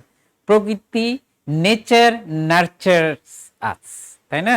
নেচার নার্চারস আস, অর্থাৎ প্রকৃতি আমাদেরকে লালন করে। কিন্তু প্রকৃতি আমাদের লালন করে মানে প্রকৃতিকে কিন্তু আমরা দখল করি, আমরা প্রকৃতিতে নানা রকম অত্যাচার করি, খারাপ করি, নদী দূষণ, হ্যান ত্যান, এটা সেটা নষ্ট করি, বাগান নষ্ট করি, এটা সেটা। মানে প্রকৃতির যত ভালো দিক আছে মানুষরা সেটাকে, যদিও প্রকৃতি মানুষকে লালন, মানুষ কিন্তু ধ্বংস করে। অনুরূপভাবে নারীর আর একটা কি, যে প্রকৃতি হচ্ছে জন্ম দেয়। প্রকৃতি কি জন্ম দেয়? ফসল, গাছপালা, এভরিথিং, রিসোর্সেস, মানুষের জন্য যা যা দরকার। তো এখন রিসোর্সেস, মানুষ সেই রিসোর্স দখল করার জন্য প্রকৃতিকে তোমার নানাভাবে মিসহ্যান্ডেল করে। এখন নারীর অনুরূপভাবে নারী কিন্তু মানুষের জন্ম দেয়, কিন্তু আবার সেই নারীকে মানুষ কি করে, এক্সপ্লয়েট করে সমাজের মধ্যে। তো তারা এই জন্য বলছে যে এই নারীর এই যে জন্মদানের যে ভূমিকা, সেটাকে মানে ফেয়ার সিস্টেমের মধ্যে নিয়ে আসতে হবে। এই জন্মদানের জন্য তাকে বাধ্য করা যাবে না পিছিয়ে থাকতে। This is ইকোফেমিনিজম। এনার্কিস্ট সোজা কথা, এনার্কিস্টের মূল কথা হচ্ছে যে এইসব একদম পুরুষদেরকে বাদ দিয়ে দিতে হবে সব সমাজ থেকে। ওরা বলে যে এই সব সমাজে যা কিছু প্রতিষ্ঠান আছে, শৃঙ্খলা আছে, order and discipline, everything everything imposed by female members of society main, ঠিক আছে, যে পুরুষরা এগুলো সব করেছে তাদের সুবিধার জন্য, কাজে এগুলো সব ধ্বংস করে দিলেই কেবলমাত্র নারীর মুক্তি। This kind of theory or explanation call anarchist feminism. Okay, আর এখানে যে তথ্য আছে যে দুটা মূলত, ফাংশনালিজম এন্ড মার্কসিজম। যে তোমার ফাংশনালিজমের কথা হলো যে তোমার ওই যে লিবারালিজমের কাছাকাছি, ঠিক আছে, আর মার্কসিজম হচ্ছে যে মার্কসিস্টরা অনেকটা তোমার ওই রেডিক্যাল ফেমিনিস্টদের যে কথা সেরকম তাদের বক্তব্য। নাও এজ ডিফারেন্সের মূল টার্গেটটা হচ্ছে যে তোমার জারন্টোলজি নামে এখন একটা তোমার একটা সায়েন্স আছে। এটা মানে কি বলা যায় যে বয়স বিজ্ঞান বা বার্ধক্য বিজ্ঞান, এভাবে বলা যায় যে জারন্টোলজি। এখানে মূলত এটা আলোচনা করা হয়। এখানে মূল কথা হচ্ছে যে বয়সের কারণে মানুষ কিন্তু তোমার এই কি বলে যে ডিসক্রিমিনেশন, বঞ্চনার শিকার হয়। এই যে আমরা আলোচনা করছি যে তোমার পার্থক্য, তাই না, যে স্ট্রাটিফিকেশন। এখন বয়স একটু বেড়ে গেলেই তখন অন্যরা আর গুরুত্ব দেয় না। যারা সমাজে তার ভূমিকা রাখার ক্ষমতা কমে আসে, সীমিত হয়ে আসে, তখনই মানুষরা মনে করে যে, এবং তুমি দেখবে যে যত মানুষ বৃদ্ধ হয় তত বেশি তারা বঞ্চনার শিকার হয়। তো এই যে বয়সের ভিত্তিতে যে পার্থক্য, এটাকে বলে যে এজ ডিফারেন্স, এজ ডিসক্রিমিনেশন। এখন এই এজ ডিসক্রিমিনেশন কিভাবে সমাজ থেকে দূর করা যায়, এটি দূর করার জন্য তোমরা চিন্তা করবে এবং কিছু সুপারিশ প্রণয়ন করবে যে কিভাবে। নানাভাবে এখন তোমার বলা হচ্ছে যে তাদের সুস্বাস্থ্য, তাদের অধিকার, তাদের মূল কথা হলো তাদেরকে ইনভলভমেন্ট, তার যে ফিজিক্যাল কন্ডিশন, তার যে সোশ্যাল কন্ডিশন অনুযায়ী তার যদি ইনভলভমেন্ট বাড়ে সমাজের মধ্যে, তাহলে তোমার এই ডিসক্রিমিনেশনটা অনেক কমবে। এবং এছাড়াও কল্যাণমূলক কাজ বৃদ্ধির মধ্য দিয়ে এটা কমাতে হবে। কাজেই তোমরা এগুলা নিয়ে সুপারিশ তুমি চিন্তা করবে যে এই যে বয়স হলেই বৃদ্ধ মানুষেরা সমাজে তোমার ওই যে সম্রাট সেই বাহাদুর শাহ জাফরের একটা কথা আছে না, যে তোমার একটা কবিতা আছে, সে কবিতার মূল কথা হচ্ছে যে আমার জন্য কেঁদো না। হ্যাঁ, উনি বলছে যে কবরে শুয়ে, সে কল্পনায় বলেছে আর কি, সে যখন যে সে কবরে শুয়ে আছে আর তার কবর কেউ দেখতে আসছে, জিয়ারত করতে আসছে, তো তখন সে তাদের উদ্দেশ্যে বলছে যে don't cry for me, where where today I am you will be tomorrow here, and where today you are I was there yesterday. যে তুমি যেখানে আছো কালকে আমি ওখানে ছিলাম, আর আজ আমি যেখানে আছি আগামীকাল তুমি সেইখানে আসবে। তো মূল কথাটা কাজেই কাউকেই সমাজের মধ্যে ইগনোর করা উচিত না। ওইসব আজকে সমাজে আমরা যত কিছু ভোগ করছি, যত তোমার এই সৌন্দর্য, এই সুযোগ সুবিধা, এই বিজ্ঞান, এই কলা, এই যত কিছু, everything everything is created by our forefathers, তাই না, যে আমাদের পূর্বপুরুষের। কাজেই কোনোভাবেই তাদের সর্বোচ্চ সম্মান তাদের সমাজে প্রাপ্তি, এবং যে কোনোভাবেই তারা যেন কোনো ডিসক্রিমিনেশনের শিকার না হয়, সেটি কিন্তু নিশ্চিত করার দায়িত্ব আমরা যারা আজকের যে প্রেজেন্ট জেনারেশন তাদের দায়িত্ব। নাও 10th চ্যাপ্টার কি আছে তোমাদের? 10th chapter deviance and crime. Deviance মানে কি? ডেভিয়েশন মানে হচ্ছে যে যেই জিনিসটা যেখানে থাকার কথা ছিল সেখানে না থেকে সরে যাও, এবং তোমার কি বলা যায় যে অন্যায়ভাবে সরে যাওয়া। হ্যাঁ, তো সেটার নাম হচ্ছে ডেভিয়েশন। তার মানে মানুষের যেই আচরণ মানুষরা করা উচিত, সবাই আশা করে সেরকম আচরণ না করে অন্যরকম করলে সেটাকে বলে কি? Deviant behaviour. ঠিক আছে, আর deviant behaviour in the course of time it's become crime, maybe potentially become crime. Okay, যে every deviation potential crime in future. So এইখানে তোমাকে একটা এটা যে তোমার এই সমাজের লোকরা সবাই যেরকম করে তার সেরকম না করে অন্যরকম করার নামই হচ্ছে ডেভিয়েন্স। আর এই ডেভিয়েন্সটা তোমার যেই সকল ডেভিয়েন্ট বিহেভিয়ার তোমার পানিশেবল বাই ল, সেইগুলাকে বলা হয় ক্রাইম। এই দুটো জিনিস মনে রাখবে যে every crime is deviant behavior, but not every deviant behavior crime as legal system as definition of law. আইনের সংজ্ঞা দ্বারা সকল ইয়ে কিন্তু তোমার এই ক্রাইম কিন্তু সকল ডেভিয়েন্স কিন্তু ক্রাইম না। এটা নিয়ে আমাদের আবার অনেক তত্ত্ব আছে, এগুলা অনেক পরে পড়বা তোমরা যদি কেউ হায়ার এডুকেশন এগুলা করো, এবং সেগুলো খুব মজার, তোমার খুব ভালো লাগবে। এবং আমাদের কিছু সমাজবিজ্ঞানী বলেছেন not all kind of deviation is not bad. কারণ তোমরা অনেক বাচ্চার মধ্যে দেখবা যে তারা তাদের ওই খেলনা টেলনা কিনে দিলে সব ওই যে ভেঙে ভেঙে দেখে যে এর মধ্যে কি আছে কোথা থেকে, বিশেষ করে যে ইলেকট্রনিক্স যে সমস্ত তোমার এইসব আছে ওরা ভেঙে ভেঙে দেখে যে কিভাবে চলে, কিভাবে একটা এরোপ্লেন উড়ে যায়, খেলনা এরোপ্লেন ইত্যাদি ইত্যাদি।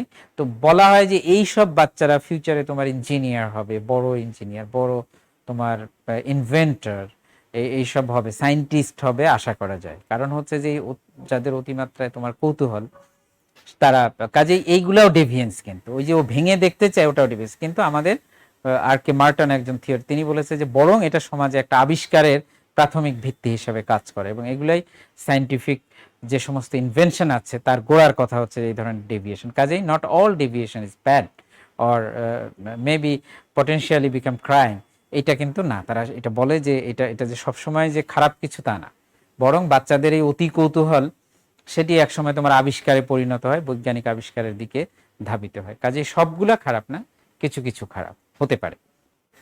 সো এটা হচ্ছে ডেফিনেশন বললাম যে কনফর্মিটি মানে কি, যে তোমার ওইভাবে অনুরূপ আচরণ করা যেভাবে সমাজের মধ্যে প্রচলিত আছে। আর ডিসকনফর্মিটি হচ্ছে যে ওর অন্যরূপ করা, ভিন্ন রূপ করা, এগেইনস্ট। কাজে সমাজে যে তোমার এই যে অ্যাবনর্মাল বিহেভিয়ার যেগুলাকে, এগুলা হচ্ছে যে আনএক্সপেক্টেড, অনাকাঙ্ক্ষিত, লোকরা চায় না।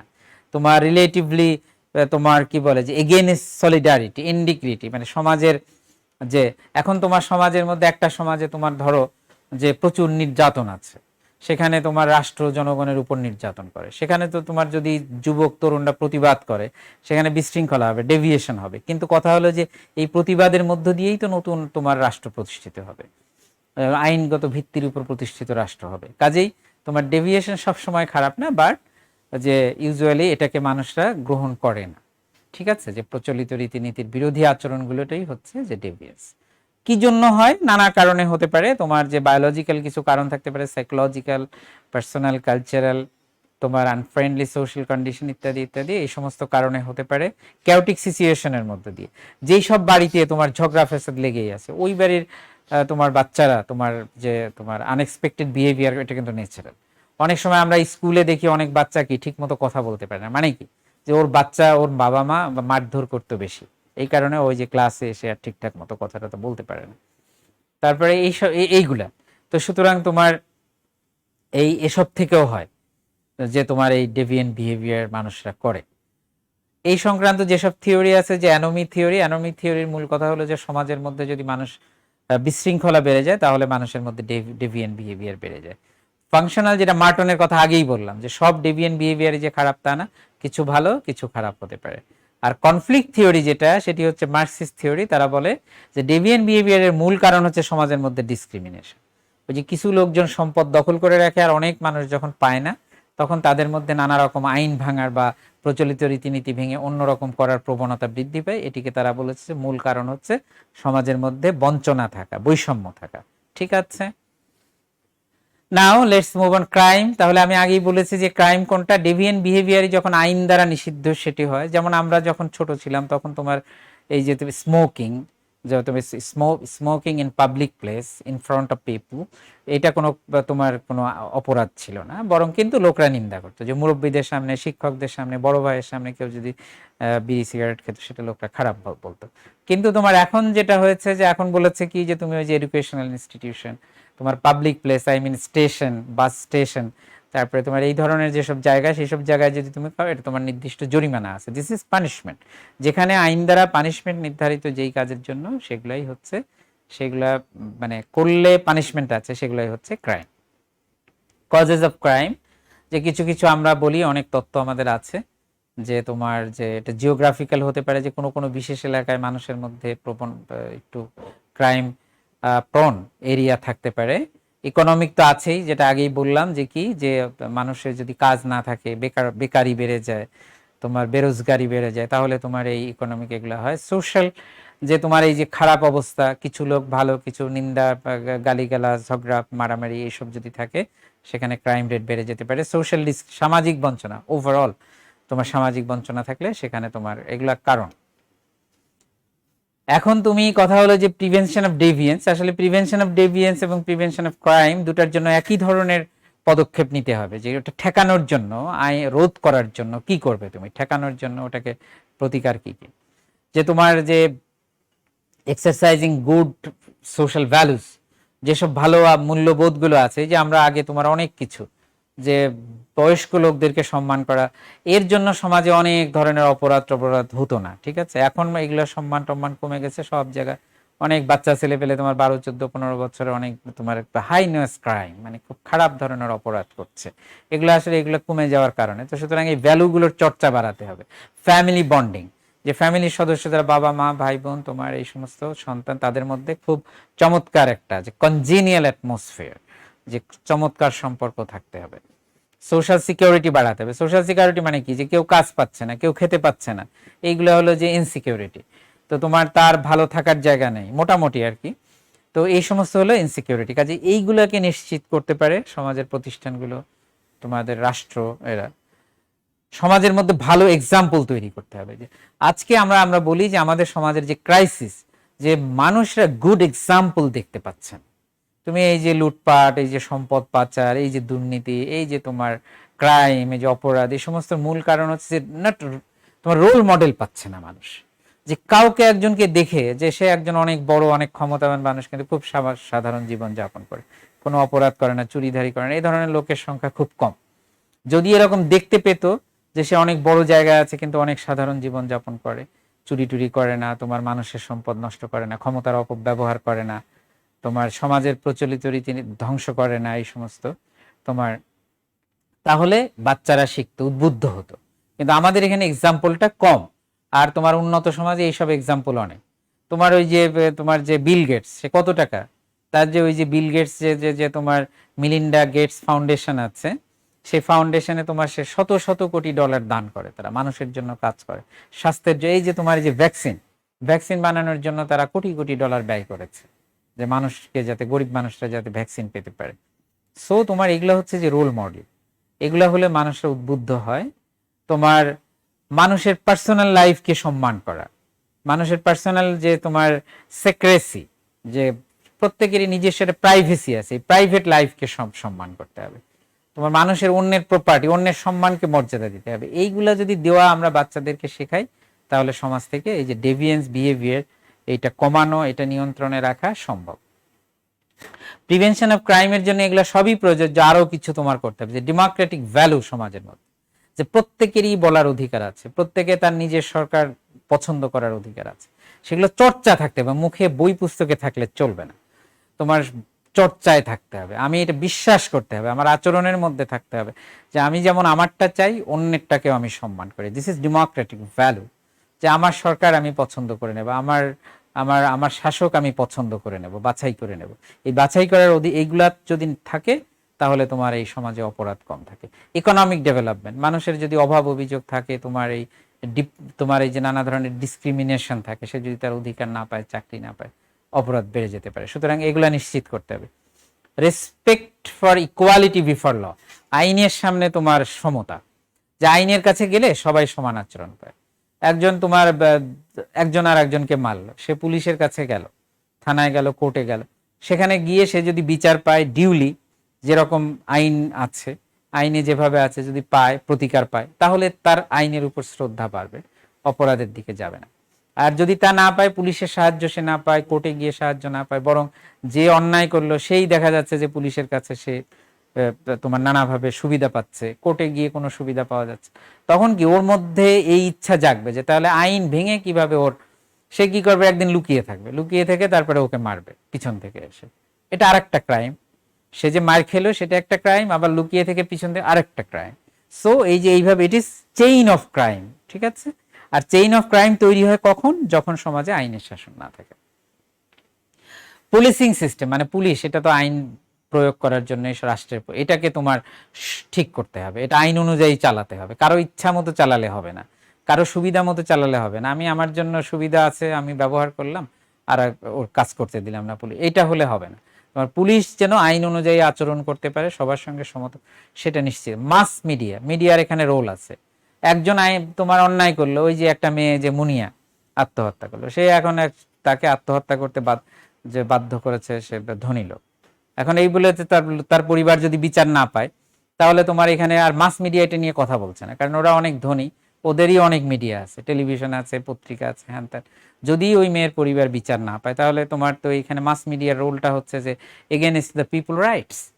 তো এটা থেকে মানুষের তো আস্থা চলে যাবে, কাজে মাস মিডিয়াকে রোল প্লে করতে হবে, মানুষ যেন ইকুয়াল রাইটস পায়। তারপরে কি সোশ্যাল সিকিউরিটি, আগেই বলেছি, রিক্রিয়েশন, মানুষের জন্য উপযুক্ত আনন্দ বিনোদনের ব্যবস্থা রাখতে হবে ইত্যাদি। এইগুলা করলে কি হয় যে তোমার এই মানুষের আইনের প্রতি শ্রদ্ধা জন্মে, তখন তোমার সমাজের মধ্যে এই কি বলে ক্রাইম নিয়ন্ত্রণ করা সহজ হয়। Now let's move on. আমাদের লাস্ট চ্যাপ্টার হচ্ছে কি, যে তোমার সোশ্যাল চেঞ্জ। বেসিক আইডিয়াটা তোমরা মনে রাখবে যে সোশ্যাল চেঞ্জের সোশ্যাল চেঞ্জ কি। অনেক সময় আমরা যখন ছাত্রদের জিজ্ঞেস করি যে সোশ্যাল চেঞ্জ, বই টই পড়েছে অনেক কিছু করে, তারপরে বলে যে সমাজে সার্বিক পরিবর্তনই হলো। নট লাইক দ্যাট, যে সার্বিক পরিবর্তন বলে কিছু নেই। তুমি বলবে যে social change means change in social structure, social change means change in social institutions, social change means change in values and behavior, ঠিক আছে। এইগুলা ভ্যালুস এন্ড বিলিফস, এইগুলা হচ্ছে যে তোমার সোশ্যাল চেঞ্জ, ঠিক আছে। এইটা মনে রাখবে, এটা যেন কখনই ভুল না। মানুষের যে বিশ্বাস, মূল্যবোধ, আচরণ, সামাজিক প্রতিষ্ঠান, সমাজ কাঠামো, এটার মধ্যে পরিবর্তনই হচ্ছে সোশ্যাল চেঞ্জ। মেইন ক্যারেক্টারিস্টিক্স, যে ইউজুয়ালি সোশ্যাল চেঞ্জটা কি ইউনিভার্সাল, ইউনিভার্সাল মানে কি যে একই রকম আর কি, সর্বজনীন আমরা যেটাকে বলি। কম্প্রিহেন্সিভ, যে সমাজের একদিকের পরিবর্তন অন্য দিকের, যে তোমার ওভারঅল সব দিকে পরিবর্তন এসে। চেঞ্জ ইন স্ট্রাকচার, আমি আগেই বলেছি যে, আর এখানে মূলত স্ট্রাকচার যখন আমরা বলি তখন মনে রাখবা যে সোশ্যাল ইনস্টিটিউশন, সোশ্যাল ভ্যালুজ, এই সমস্ত জিনিস, morality, this is social structure. Interactional and related to relationship, interaction, social interaction প্রক্রিয়া। এখন তুমি তোমার একজন টিচারের সঙ্গে যেভাবে কথা বলো, আর আজ থেকে 50 বছর আগে একজন ছাত্র কিন্তু ওইভাবে, this is pattern of social interaction.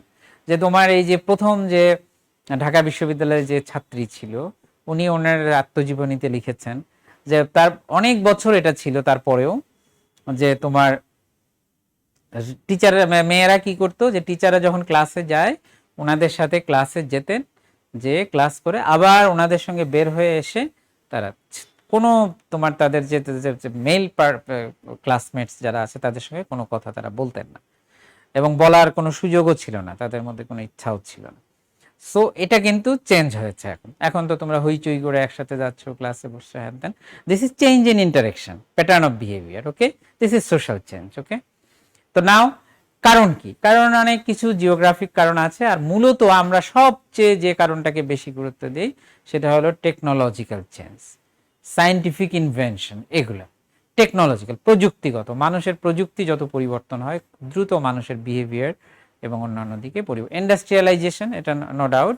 Urbanisation, যেটা তোমার যত নগরায়ন, শহরের মানুষ, আর তোমার বাংলাদেশে 1951 সালে তোমার বাংলাদেশে 3% লোক মাত্র শহরে বাস করতো, আর এখন তোমার অ্যারাউন্ড 30% লোক শহরে বাস করে। So it is changing. তারপরে তোমার হচ্ছে কি, যে জনসংখ্যা বৃদ্ধি পেলে, কোনো একটা কমিউনিটিতে যখন খুব জনসংখ্যা বৃদ্ধি, দ্রুত কিন্তু সেখানে চেঞ্জ আসে। ইনফ্লুয়েন্স অফ গ্রেট পার্সোনালিটি, মহামানব যারা, তাই না, ওই যে বুদ্ধা, তারপরে তোমার হজরত মোহাম্মদ, যে বুদ্ধা কি সেই সময় তিনি দুটা জিনিস তার খুব কষ্ট লেগেছিল। একটা হচ্ছে কি যে তোমার ওই যে তোমার যে ওই যে ওই যে যে কাস্ট সিস্টেম, আজই আলোচনা করলাম, ওই কাস্ট সিস্টেম দেখে তার খুব খারাপ লেগেছিল, যে এটা ভয়ঙ্কর ব্যাপার, যে যেই যারা ওই যে শূদ্র হয়ে জন্মাবে শুধু সে সেবা করে যাবে সমাজের নিচে, আর যে ব্রাহ্মণ হয়ে জন্মাবে সে যতই ভালো হোক যাই হোক সে সমাজের উপরে থাকবে, যতই খারাপ হোক।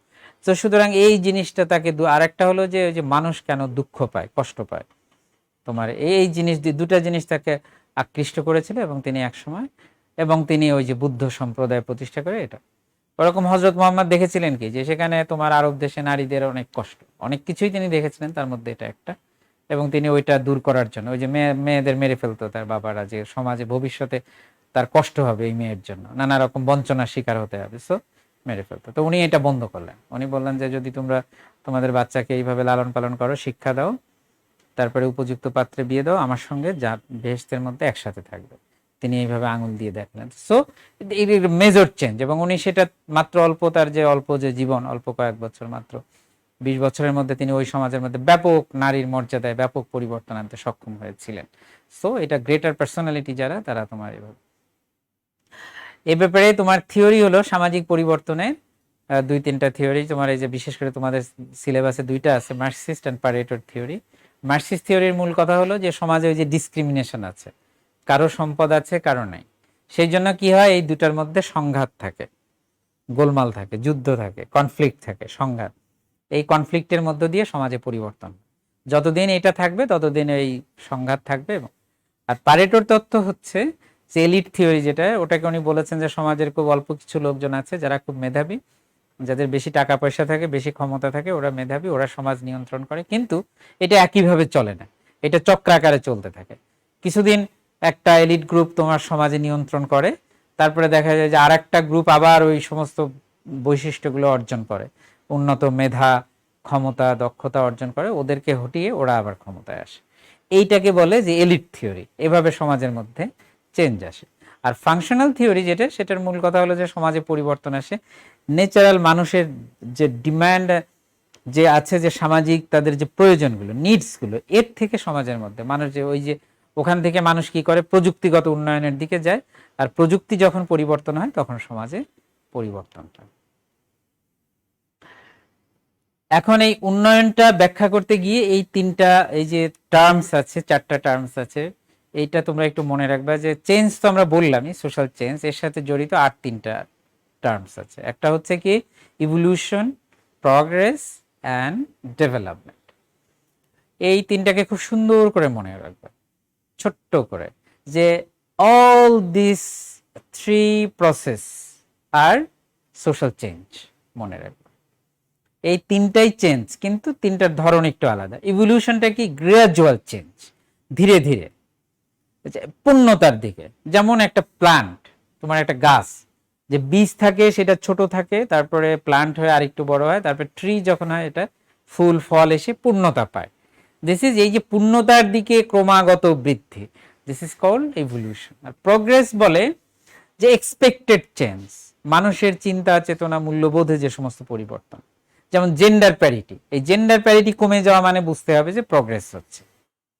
জেন্ডার প্যারিটি বৃদ্ধি পাওয়া মানে সমতা, ডিসপ্যারিটি কমে যাওয়া মানে এই যে লিঙ্গ বৈষম্য যেটা, এটা কমে যদি তোমার সমতা বৃদ্ধি পায় তাহলে বলতে হবে যে প্রোগ্রেস। ইকুয়ালিটি, মানুষের মধ্যে সমতা যদি বৃদ্ধি পায়। ফ্রিডম, মানুষের স্বাধীনতা যদি বৃদ্ধি পায়। এই সমস্ত জিনিসের বৃদ্ধিকে বলে প্রোগ্রেস। মনে থাকবে এইগুলাকে বলে প্রগতি। এক্সপেক্টেড চেঞ্জ, মানুষ যেটা প্রত্যাশা করে সেইটা, এবং একটা মূল্যবোধ দিয়ে যে আমি স্বাধীনতার ক্রম উন্নতি, সেটা হলো প্রোগ্রেস। ইকুয়ালিটি, সমতার ক্রম উন্নতি, এটা হচ্ছে প্রোগ্রেস। জেন্ডার প্যারিটি, লিঙ্গ সমতা, এটার ক্রম উন্নতি, এটা হচ্ছে তোমার প্রোগ্রেস। আর ডেভেলপমেন্ট কি? Change in some social indicators. ঠিক আছে, ওটাও চেঞ্জ, কিন্তু according to some indicators, and positive change of course. Change in according to some social indicators গুলো কি? Life expectancy. লাইফ এক্সপেক্টেন্সি মানে কি? মানুষের গড় আয়ু, পার capital income, health care, industrialisation, literacy rate, সাক্ষরতার হার, এই সমস্ত জিনিসগুলোর আলোকে যখন সমাজের মধ্যে পজিটিভ গ্রোথ, মনে রাখবা যে ডেভেলপমেন্ট মিনস গ্রোথ, বৃদ্ধি, এইগুলার বৃদ্ধি, সাম গ্রোথ অফ সাম ইন্ডিকেটরস, এবং প্ল্যান্ট সাধারণত, এইটা হচ্ছে ডেভেলপমেন্ট। তো মনে থাকবে গ্রোথ অফ সাম ইন্ডিকেটরস, এবং সেই সাম ইন্ডিকেটরস কি কি? যে এই যে পার ক্যাপিটা ইনকাম, লিটারেসি রেট, ইত্যাদি ইত্যাদি, এইগুলা। তাহলে all kind of evolution, progress and development are social change. Okay, but they have some special characteristics. যে ইভলিউশন হলো ক্রমাগত পূর্ণতার দিক, প্রোগ্রেস হচ্ছে কি যে এক্সপেক্টেড ভ্যালু লেনেন, মানে হচ্ছে যে আমরা যেটা আশা করি প্রত্যাশা, আর ডেভেলপমেন্ট হচ্ছে যে growth according to some indicators. এই হচ্ছে মোটামুটি তাহলে তোমাদের ফার্স্ট পার্ট, যেটা তোমাদের সেটা যেভাবেই হোক তোমাদের ওই কি বলে যে সিটে বসে পরীক্ষা দাও, আর যেভাবেই পরীক্ষা দাও না কেন কিভাবে হবে আমি এখনো জানি না, যখন জানবো তখন তোমাদেরকে জানিয়ে দেবে কলেজ। কিন্তু কথা হলো প্রস্তুতি নেবে এভাবে, এবং আমি আজ 2 দিনের ক্লাসে তোমাদেরকে যেগুলো জিনিস তোমাদেরকে বললাম, এই বিষয়গুলি যদি আমি যে ছোট ছোট প্রত্যেকটা বিষয়ের জন্য একটা করে আমি 1-2টা করে ইন্ডিকেটরস দিয়েছি, সেগুলো যদি মনে রাখো, তুমি যদি ঠিক মতো নোট নিয়ে থাকো এবং মনে রাখো, তাহলে তুমি একেবারে একেবারে আমি তোমরা যতজন আছো অতজনই তোমরা এটাতে অন্তত 90% আর প্লাস মার্কস নিয়ে তোমরা ইনশাল্লাহ তোমাদের এটা শেষ করবে। সো সে পর্যন্ত তোমাদের সাথে আবার অন্য কোনো সময় দেখা হবে। ভালো থাকবে। আমরা আজকের ক্লাস এখানেই শেষ করছি। আল্লাহ হাফিজ।